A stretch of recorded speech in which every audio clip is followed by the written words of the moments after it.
Dobuwe ba dognata pokele titio, a so mo thigba mutoboko adeki, takasolo thigna huba or ka imi weda, ki any you mudron news nilo, with a su okodogna badiki, tablu. 2 line 23နှစ်ပါမန္တလေးတိုင်းဒေသကြီးမိလာခရိုင်မှလိုင်မြို့နယ်ကူနီကြီးပါကိုပိုင်းမှာတာဝန်မှု948နှစ်18ပါမိခင်တန်ရခလာ83တောင်းငူပါဗျစစ်တပ်4နှစ်ပါကျွန်တော်ထွက်ပြေးလာတာလွယ်မှုစကန်ကနေထွက်ပြေးလာတာပါအချိန်က6နာရီထွက်ပြေးလာသည့်အကြောင်းအရာရှိရပေါ့အထက်ရာရှိရအောက်လက်ငယ်သားပုံမညာမတာခိုင်းတယ်ကျွေးရင်အစာရစာလဲမဝတော့ပဲကျွေးတယ်ရေဆိုရင်လဲစကင်းနဲ့ပဲကျွေးတယ်ထမင်းဆိုရင်လဲစကင်းနဲ့မဝတော့ပဲကျွေးတယ်စားစီတော့မပါအောင်ဗျသူတို့ခိုင်းတာအစင်မပြေလို့ရှိရင်ပါရိုက်နားရိုက်တယ်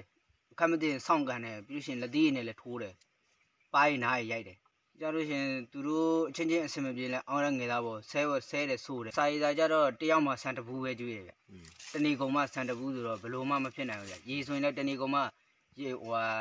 စီရဘူးနဲ့တဘူးပဲတိုက်ပါတယ်သူတို့ကြတော့စားလို့ရှိရင်ဆန်ဆိုလဲဝါလင်းစားတယ်ထမင်းဆိုရင်ဝါလင်းစားတယ်ရေဆိုရင်လည်းဝါလင်းတောက်တယ်ရေပါရီတောင်သူတို့ကချိုးကြပါတယ်သူတို့ချိုးတဲ့ရေကြတော့ကျွန်တော်တို့ခတ်ထားတဲ့ဘုံဝါတွေကချိုးတာပဲကျွန်တော်အောက်လက်ငယ်သားကြရေလည်းမချိုးရဘူးရေလည်းဝါလင်းမတောက်ရဘူးထမင်းဆိုရင်လည်းဝါလင်းမစားဘူးဟင်းဆိုရင်လုံးဝမပါပါဘူးဗျရှိတဲ့ရေရကဒီတက်ကလည်းတက်ထဲမှာလည်းလုံးဝမနေကျင်တော့ဘူးလုံးဝဟိုပါပေါ့ပြောရမယ်ဆိုရင်လုံးဝနေကျင်စိတ်မရှိတော့ဘူးပြီးရှင်မိဘကိုလည်းပြန်ပြီးဆိုးပါဗျရပါတ28နှစ်ရှိပါရဲ့။နေ့သာရန်ကုန်တိုင်းဒေသကြီးမော်ဘီမြို့နယ်ဝါပတော်ကြီးရွာမှာနေပါတယ်ဗျ။ဟိုဘန်နံပါတ်တောင်ဝင်းမှုမြင်းဆောင်945ပါ။မိခင်တရင်ကခလာရအမှတ်83ခြေလင်းတရင်မှာနေပါတယ်။စစ်သက်4နှစ်ကျော်5နှစ်ထဲမှာပါဗျ။လွယ်မှုစခန်းအချိန်ကတော့ညနေ6နာရီရောက်ရှိပါပြီဗျ။ထွက်ပြေးလာတဲ့အကြောင်းရင်းကတော့နေရထိုင်ရတာအဆင်မပြေပါဘူးဗျ။စားတော့တာလည်းအဆင်မပြေဘူး။အားကြောင့်ထွက်ပြေးလာတာပြီးတော့လည်းသူတို့အုပ်ချုပ်တာတွေကိုမကြိုက်လို့ပါဗျသူတို့ကြတော့စားရတောက်စားမှာအစသူတို့ကြတော့စားရတောက်စားမှာအစအဝစားတယ်ထမင်းဆိုလဲအဝစားတယ်ရေဆိုလဲအဝတောက်တယ်ချိုးတဲ့ရေဆိုလဲကျွန်တော်တို့ခတ်လာတဲ့ရေကိုသူတို့ကစခန်းပေါ်မှာချိုးတယ်သူတို့ကြတော့အောက်တော်ဆင်းမခတ်ဘူးတောက်ထားမှာစသူတို့အဝတောက်တယ်ကျွန်တော်တို့တွေကိုကြတော့ကိုယ့်အကူသွားပြီးတော့ထမ်းထားတဲ့ရေတော်မှပဲစိတ်ရဘူးနဲ့တဘူးပဲတနေကုန်လုံးမှာတဘူးပဲရပါတယ်ဗျထမင်းစားတော့လဲထမင်းကြတော့လဲစံနဲ့နိုးစီဘူးနဲ့စံနိုးစီဘူးတဘူးမှာလူတယောက်ကိုတနေကုန်ကျွေးပါတယ်ဗျအားကြောင့်ကျွန်တော်တို့စားတောက်ရတာမဝမပြုတ်ဖြစ်ပါတယ်ဗျအဆင်မပြေပါဘူးဗျအနေရထိုင်ရတာထက်ရရှိအချင်းချင်းအဆင်မပြေဘူးစကားတွေပါတွေများတာပြုတာရှိတဲ့အခါမျိုးကြလို့ရှိရင်ကျွန်တော်တို့ခေါ်ပြီးတော့ပါရိုက်ထားတို့နားရိုက်ထားတို့ရှိပါတယ်ဗျပြီးလို့ရှိရင်တို့တောက်စားပြီးတော့မူးလာတို့ဘာလို့ရှိလာပြီဆိုရင်ရစ်ပါတယ်ဗျနောက်တန်းပဲဖြစ်ဖြစ်ရှေ့တန်းပဲဖြစ်ဖြစ်မူးလာလို့ရှိရင်ရစ်တာတို့ပြုတ်တာတို့ပြီးရိုက်တာနှက်တာတို့ရှိပါတယ်ဗျအဲ့လိုမျိုးကျွန်တော်နေရထိုင်ရတာအဆင်မပြေဘူးမလွတ်လပ်ဘူးဗျအားကြောင့်ကျွန်တော်တို့ထွက်ပြေးလာတာပါအစားဆုံးနဲ့ပတ်သက်လို့တို့ကြတော့ထမင်းနေပါဆိုလဲတဏီကုံအဝစားပါတယ်ဗျကျွန်တော်ကြတော့မဝဘူးတဏီကုံမှစံနိုးစီဘူးနဲ့တဘူးပဲကျွေးတယ်အဲ့တဏီကုံမှနေ့တိုင်းပဲဟိုစားတော့လဲထမင်းအထူတဲ့တိုင်းပဲစားရတယ်ဗျ9ရက်တစ်ပတ်လောက်မှတစ်ခါလောက်ကိုငချောက်ပိုင်းလေးလက်20လောက်ရှိတဲ့အပိုင်းလေးပဲတပိုင်းပဲရပါတယ်ဗျအဲ့ဒါကိုတဏီကုံစားရပါတယ်ဗျသူတို့ကြတော့ငချောက်တို့စီတို့သူတို့ကြော်လော်ပြီးတော့ရဲဘော်တွေကိုလမ်းမှာထမ်းခိုင်းပြီးတော့ကြော်လော်ပြီးယူလာတဲ့အကြော်လော်ဘူးတွေရှိပါတယ်ဗျအဲ့ဒါကြောင့်သူတို့အဝစားတယ်စခန်းမှာရှိတဲ့ငချောက်တို့ငပိတို့စီရို့အဲ့ဒါမျိုးကြောက်လဲသူတို့တွေကကြော်လော်ပြီးတော့တနေရာမှာတသက်စားပါတယ်ဗျကျော်တို့ကြတော့ထမင်းအဖြူသေးနဲ့ရေနဲ့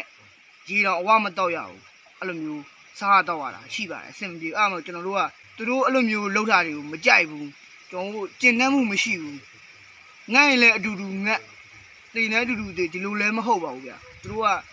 တို့ကြတော့အဆင်ပြေအောင်စားတယ်ဗိုက်ပြေအောင်စားတယ်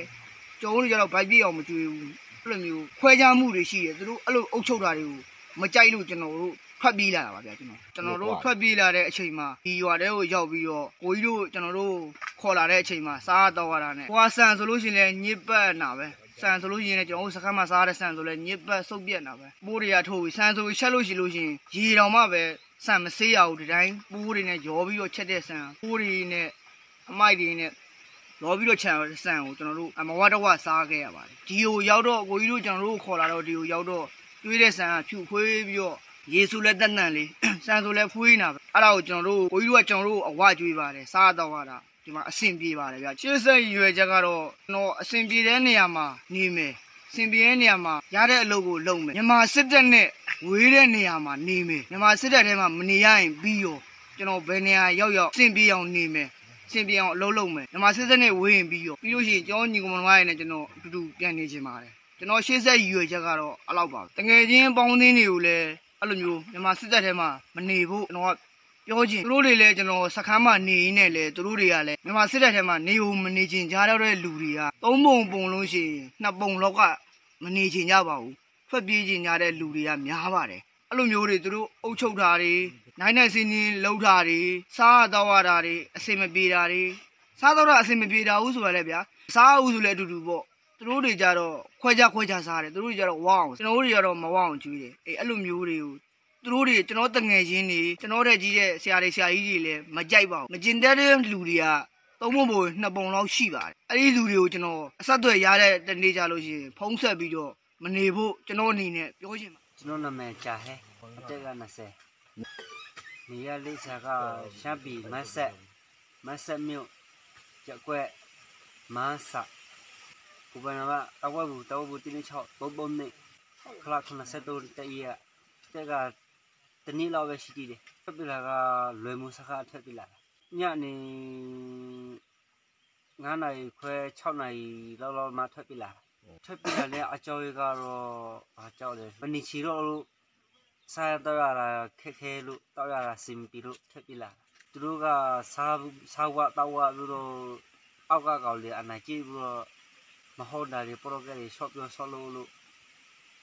အဲ့ဒါလေးပဲကျွန်တော်စစ်ရွေချက်ကတော့